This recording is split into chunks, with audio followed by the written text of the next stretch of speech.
नमस्कार दोस्तों, मैं डॉक्टर नीरेंद्र राय। मैं न्यूरोलॉजिस्ट हूँ।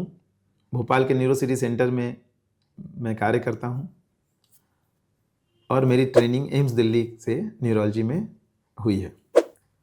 दोस्तों, आज हम चर्चा करेंगे माइस्थीनिया ग्रेविस पे।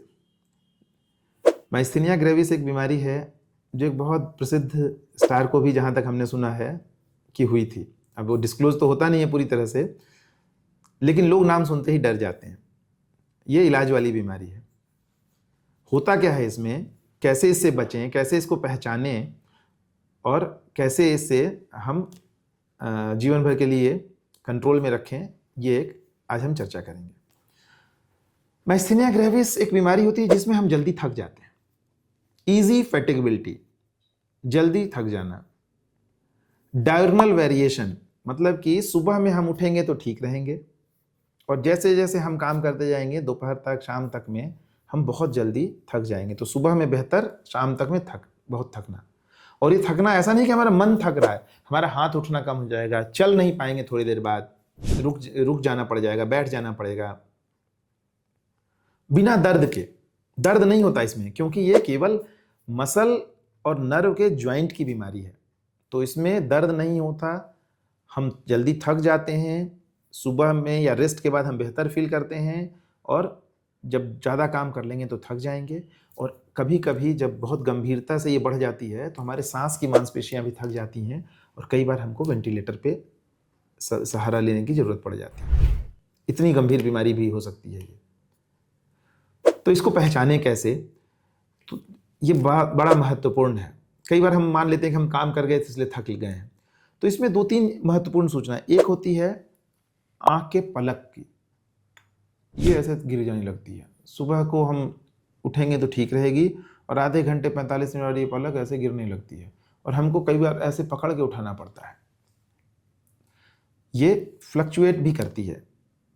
क्यों? क्योंकि ये हमेशा काम कर, सबसे पहले यही थकती है अधिकतर मरीज, 70% लोगों में, क्योंकि ये हमेशा पलक की मसल जो है, पलक को हमेशा उठाए रहती हैं धरती के विरुद्ध, धरती के ग्रेविटी के विरुद्ध उठा के रखती हैं। तो अगर हम खड़े रहते हैं, बैठे रहते हैं, जब हम जग जाते हैं तो ये लगातार काम करती रहती है। एक बार जब झपकाते हैं तभी थोड़ी सी इसको रेस्ट मिलती है, नहीं तो कंटिन्यूसली ये उठे रहती है। तो ये गिरने लगती है, थकने लगती है, और इसमें कई बार दोनों आंखों को, कई बार एक आंख की गिरती है। दूसरी है कि आंखें की आई जो घूमती है, हम इधर घुमा रहे हैं या इधर घुमा रहे हैं, ऊपर घुमा रहे हैं, नीचे घुमा रहे हैं, तो घुमाने के भी पीछे कई मसल, 5-6 मसल होती हैं। वो छोटी छोटी मसल होती हैं आंख के बॉल को, आई बॉल को इधर घुमाना, इधर घुमाना, इधर घुमाना, ऊपर घुमाना, नीचे घुमाना, सब मसल होती हैं पीछे। वो मसल भी थकने लगती हैं, तो उससे आंखें टेढ़ी हो जाती हैं। जैसे एक आंख सामने रह जाएगी, दूसरी आंख इधर चली जाएगी, ये भी बदलती है। तो जब हमारी आंखें एक जगह नहीं पढ़ पाएंगी, एक जगह फोकस नहीं होंगी, तो हमें चीज़ें धुंधली दिखाई देती हैं। जैसे हमने ऐसे करते हैं ना, तो आंखें टेढ़ी हो जाती हैं। एक आंख किया, दूसरी आंख इधर जा रही है, एक आंख इधर जा रही है, तो हमें चीज़ें एक जगह पे फोकस नहीं हो रही है, तो धुंधली दिखने लगती हैं। और इसकी पहचान कैसे करेंगे? जब भी हमें धुंधली दिखे, हम एक आंख बंद कर लेंगे, दूसरी एक आंख से केवल देखेंगे तो हमें साफ दिखेगा, फिर एक आंख से देखेंगे साफ दिखेगा, और दोनों आंखों से देखेंगे तो धुंधला दिखने लगता है। तो लगातार लंबा पढ़ने पे आंखें फोकस नहीं कर पाती, धुंधली हो जाती है। दूर का देखने पे भी धुंधली कई बार हो जाती है। तो ये आंखों की मसल थक जाती है। फिर पैर की मसल है, सारे शरीर का वजन भार उठा के चलना है, तो 10-20 कदम चले, वो थक गई, और थक गई बिना दर्द के थकती है। दर्द नहीं होता इसमें। एक दूसरी बीमारी होती है जिसमें दर्द के साथ थकते हैं, उसकी चर्चा हम बाद में करेंगे, लेकिन इसमें दर्द नहीं होता और थक जाते हैं, बैठना पड़ जाता है। हाथ अगर उठा के बहुत देर तक कंघी कर रहे हैं, या ऊपर किचन में कोई सामान ऊपर से या कबर्ड से या रैक पर से बुक निकाल रहे हैं, थोड़ी देर बाद हाथ उठना कम हो जाता है। तो ये सब इसके लक्षण होते हैं। होता क्या है, वजह होता क्यों है ये, कि हमारे ब्रेन से नर्व निकलती है। ये नर्व निकल के, मान लीजिए ये हाथ पे आई, यहाँ पे इस मसल के लिए वहाँ जाके ख़त्म होती है, और नर्व से कुछ केमिकल होते हैं, एसिटाइल कोलिन कहते हैं उसको। वो केमिकल निकल के मसल के मांसपेशियों पे जाके बैठती है। अगर मांसपेशियों में उस केमिकल को एक्सेप्ट करने की, उस केमिकल को लेने की क्षमता कम हो जाए, तो भले वो केमिकल निकलेगा, लेकिन मांसपेशियां तक खबर ही नहीं पहुंचेगी, और मांसपेशियां खबर नहीं लेंगी तो वो लूज पड़ जाएंगी। तो यही माइस्थीनिया है। इसको कहते हैं नर्व मसल जंक्शन, मतलब तंत्रिका और मांसपेशियों का जो जोड़ है उसकी बीमारी। तो जोड़ से खबर, नर्व से मसल तक खबर पहुंच ही नहीं पाती है। ये होता क्यों है? ये ऑटो इम्यून बीमारी है। ऑटो इम्यून मतलब हमारे शरीर में कुछ हमारे ही खिलाफ केमिकल बन जाते हैं, पुलिस एंटीबॉडी बन जाते हैं। वो एंटीबॉडी हमारे मसल के जो वो कुछ सेंटर होते हैं उसको खत्म कर देते हैं। तो मसल, मांसपेशियां, नर्व से, वो नर्व तंत्रिकाओं से वो खबर पाती ही नहीं है और इसलिए थक जाती हैं। तो अगर हम उस एंटीबॉडी को, जो एंटीबॉडी मसल को डैमेज कर रही है, मसल के उस संवेदनशील पार्ट को जो नर्व से जुड़ा हुआ है, उस पार्ट को डैमेज कर रही है, तो अगर हम उस एंटीबॉडी को ही हटा दें तो हमारा मसल का वो पार्ट ठीक हो जाएगा, वो हिस्सा ठीक हो जाएगा और नर्व से सारी खबर को, तंत्रिकाओं से सारी खबर मांसपेशियों में पहुंच जाएगी कि कब हाथ उठाना है, कब नहीं उठाना है, कितना कितना कितना कॉन्ट्रैक्ट करना है, कितना ढीला करना है, कितना कड़ा करना है। सब खबर नर्व से ही मसल को पहुंचती है और वो ब्रेन से ही आती है। तो अगर वो उस एंटीबॉडी को जो मांसपेशियों के को डैमेज कर रहा है उसको हम हटा दें तो फिर हम वापस नॉर्मल हो जाएंगे। तो यही माइस्थेनिया का इलाज है। तो या शुरू में अगर मरीज बहुत गंभीर होता है तो हम एक प्लाज्मा एक्सचेंज नाम का प्रोसेस होता है जिसमें खून को एक फिल्टर मशीन में ले जाके साफ कर देते हैं, एंटीबॉडी बाहर निकाल देते हैं, ब्लड को वापस शरीर में डाल देते हैं। एक प्रकार का डायलिसिस मशीन जैसा समझ लीजिए। डायलिसिस नहीं है, अलग है प्रक्रिया, लेकिन उसी तरह का है। उस तरह से छान के उस एंटीबॉडी को बाहर कर देते हैं। या एक आईवी इम्यूनोग्लोबुलिन आता है, वो हम नस से दे देते हैं, वो उस एंटीबॉडी को पकड़ के बाहर निकाल देता है। तो ये तो एक बार का काम हो गया, एंटीबॉडी निकल गया, लेकिन शरीर तो फिर एंटीबॉडी बना लेगा। तो फिर क्या हम बार बार ये करते रहेंगे?